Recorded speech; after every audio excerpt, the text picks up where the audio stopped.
They called him the little monster of Grey Mansion, the son of a billionaire who spat at every nanny, screamed at every caretaker, and made grown women cry within hours. No one dared last more than 3 days with Leo Grey, the only child of Ethan Grey, a man whose fortune could buy anything, except the laughter of his own son. Ethan Grey was the picture of success. His company ruled the real estate market. His face appeared on magazine covers, and his mansion stood like a palace on the edge of the city. Yet behind the marble gates and glass walls, silence haunted every corridor. It had been 3 years since tragedy struck. Ethan's wife, Clara, died giving birth to Leo. Since that night, Ethan had built his life around walls of glass, money, and guilt. He blamed himself for her death, and the baby became the living reminder of everything he lost. At first, Ethan tried. He hired the best nannies money could buy, women from elite institutions, experts in child psychology, trained to handle any behavior. But one after another, they quit. "Mr. Grey, your son is impossible," one nanny said, trembling as she packed her bags. "He bit me when I tried to feed him." Another shook her head, eyes red with tears. "He threw his food at me, screamed until he choked, and when I tried to hug him, he spat in my face." Every complaint, every resignation slip added another layer to Ethan's regret. He stopped trying to hire warmth. Instead, he hired structure, schedules, rules, silence.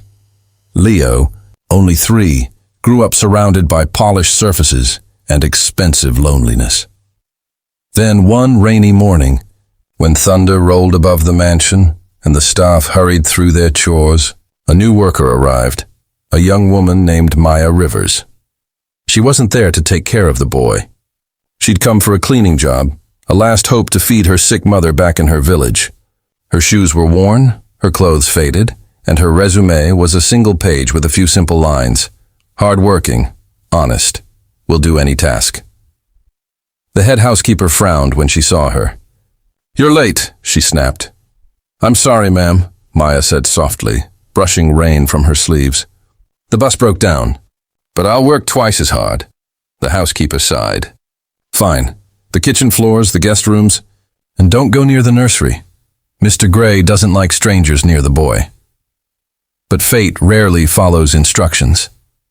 As Maya scrubbed the floors near the nursery, she heard a sound, a sharp cry, small yet aching. It wasn't just a child crying.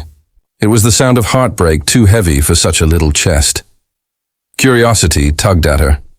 Slowly, she peeked through the slightly open door. Inside sat a golden crib big enough to fit a small bed. Toys lined the shelves like trophies untouched. In the middle, a little boy sat clutching a torn stuffed bear, his cheeks wet with tears. No nanny was in sight. The latest one had quit just that morning. "Hey there," Maya whispered, stepping closer without thinking. "Are you okay, little prince?" The boy's head turned sharply. His blue eyes, so much like his father's, glared at her with fear and fury. "Go away," he shouted, voice cracking. Maya smiled gently. "You sound brave, but brave boys shouldn't cry alone." Leo blinked. No one had ever spoken to him like that before, not since his mother died. Every adult either pitied him or feared him, but this woman, she just talked to him. He sniffled, holding tighter to his bear. "You'll leave too." "Everyone leaves." Maya knelt beside the crib, her knees pressing into the polished marble. "Not yet," she said softly. "You haven't spat on me yet." That earned a small laugh, a short, surprised sound that made Maya smile wider. "See, there it is. That's better than crying." She reached into her pocket and pulled out a small cloth flower, handmade from scraps of cloth. "Here," she said. "My mom taught me to make these. You can keep it if you want." Leo stared at it, hesitated, then reached out carefully and took it. His tiny fingers brushed hers, and just like that, the storm outside began to fade. From that day forward, something changed inside Grey Mansion. The head housekeeper noticed first. "The boy hasn't thrown his food in 3 days," she whispered. Another maid added, "He laughed this morning." I swear I heard it. When Ethan Grey came home one evening, exhausted from a business meeting. He froze at the door of the nursery. There was his son, laughing, giggling, sitting on the carpet while Maya stacked colorful blocks with him. "Hiya, Maya." "Hiya," the boy squealed. Maya grinned. "Okay, little prince, but if it falls, you clean it." It fell. Of course it did, and the boy burst into delighted laughter. Ethan stood there, stunned. He hadn't heard that sound since his wife's voice filled the house. When Maya noticed him, she quickly stood up. "Sir, I'm sorry, I didn't mean to—" But Ethan lifted his hand. "It's fine," he said quietly, still staring at Leo. He's laughing." That night, when everyone was gone, Ethan sat in his study and stared at a framed photograph of Clara. "Did you send her?" he whispered. "Because for the first time, our son is smiling." Days turned into weeks. Maya was officially hired, not as a maid, but as Leo's caretaker. She refused the fancy title of nanny. "I'm just Maya," she told them. "He doesn't need a nanny. He needs a friend." And she became exactly that. She told Leo bedtime stories from her village. Stories about fireflies that guided lost travelers and rivers that whispered secrets to the moon. She cooked simple meals for him, and though Ethan's chefs protested, Leo ate only when Maya fed him. Once, Ethan asked her, "What's your secret? How did you make him stop spitting and screaming?" Maya smiled. "He was never bad, sir. Just lonely." "You can't cure loneliness with money." Ethan had no reply. Her words hit deeper than she realized. One evening, the mansion held a charity gala. The rooms glittered with chandeliers and laughter, but Ethan couldn't focus on business. His eyes kept drifting toward the staircase, wondering what his son was doing. He excused himself from the party and walked upstairs quietly. There, in the nursery, he found Maya fast asleep on the rocking chair, Leo in her lap, both of them wrapped in a soft blanket. A storybook rested on her knee, open to a page about a lost prince finding his way home. Leo's tiny hand rested against her heart. Ethan's throat tightened. For the first time in years, he didn't feel like the richest man alive. He felt human again. He turned off the light, whispering to himself, maybe this house can be a home again. But outside, in the shadows of wealth and reputation, the world was already whispering. Who is this maid? Why does the millionaire trust her so much? Is she after something more? Maya had no idea that her kindness had not only healed a child's heart, but had stirred something deep inside a man who thought love was gone forever. And that was only the beginning. The gray mansion was no longer silent. Where once only the echo of Ethan Gray's footsteps filled the marble halls, now laughter bounced off the walls like sunlight. Little Leo, once feared as the untouchable child, ran freely through corridors that had long forgotten joy. And at the center of it all was Maya. She had become more than a caretaker. She was Leo's world, his warmth, his calm after every nightmare. From the moment he woke until he fell asleep, his small hand rarely left hers. But change, even the beautiful kind, rarely goes unnoticed. Rumors began to swirl. The mansion staff whispered when they thought Maya couldn't hear. "Have you seen the way Mr. Gray looks at her? She's clever, pretends to be humble, but she's after his fortune. She's just a maid. This won't last." Maya ignored the talk. She knew gossip was the price of kindness. Her focus stayed on Leo, on teaching him to smile, to speak, to trust. She never sought anything more. One chilly winter evening, the city lights shimmered against falling snow. Inside, the fireplace painted the nursery in a soft, golden glow. Maya sat in the rocking chair, humming a lullaby her mother once sang to her. Leo was curled up in her arms, eyelids heavy. Ethan stood at the door, watching quietly. He had just returned from a long day of meetings, yet the sight before him washed away every ounce of exhaustion.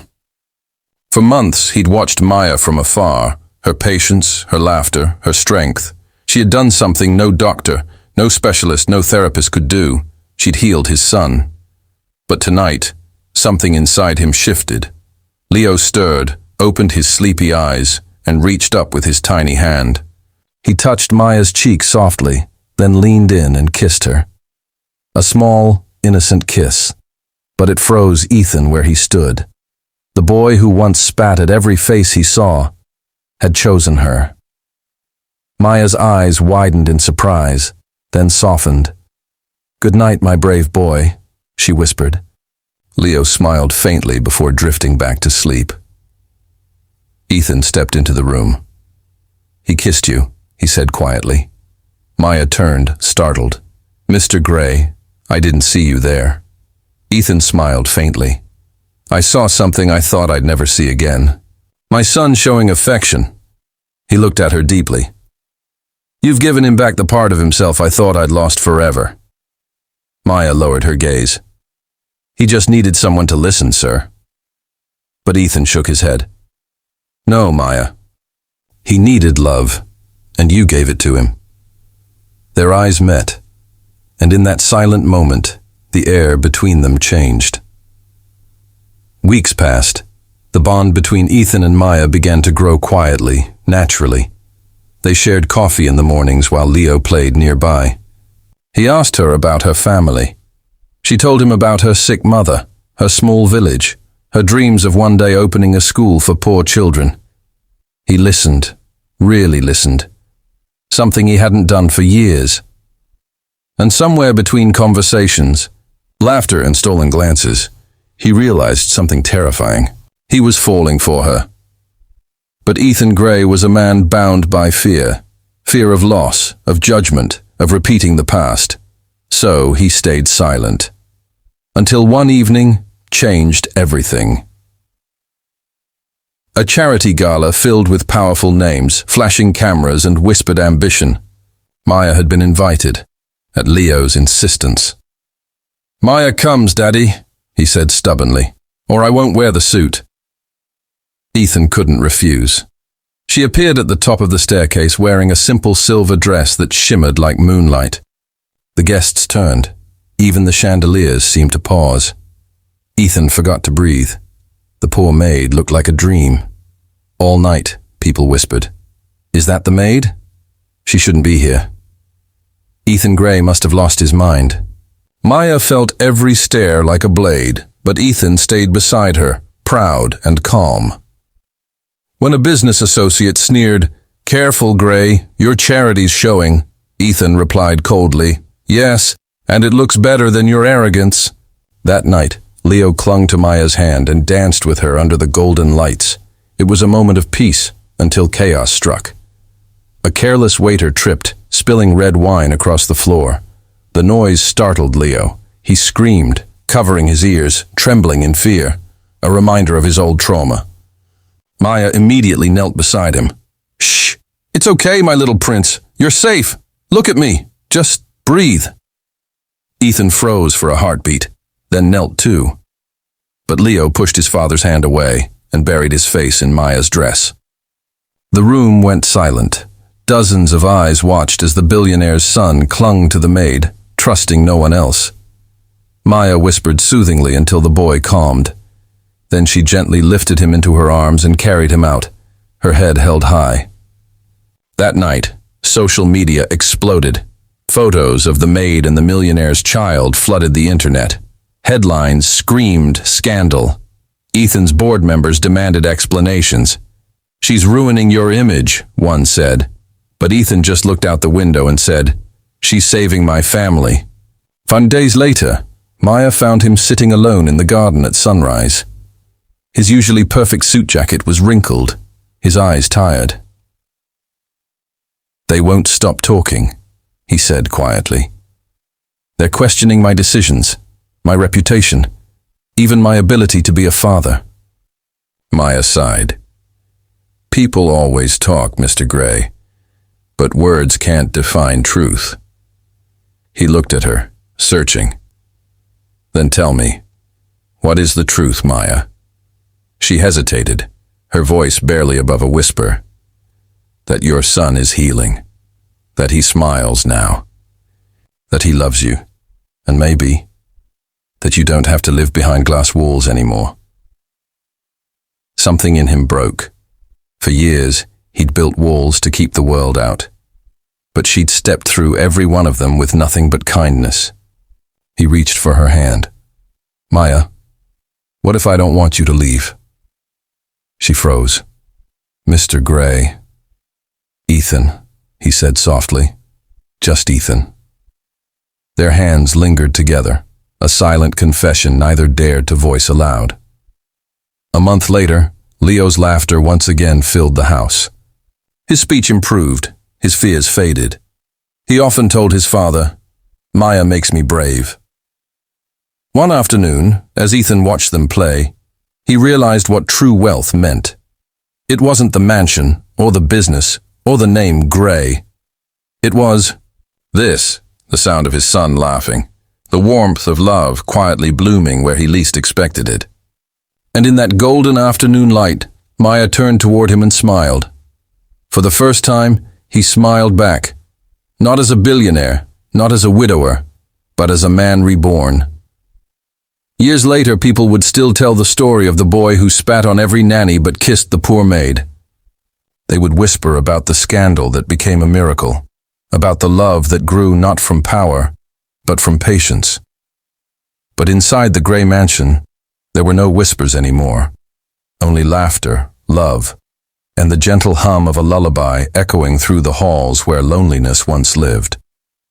Because the little boy who once rejected the world had finally found a reason to smile, and the man who thought love was buried with his past found it again in the heart of a woman who had nothing, but gave everything.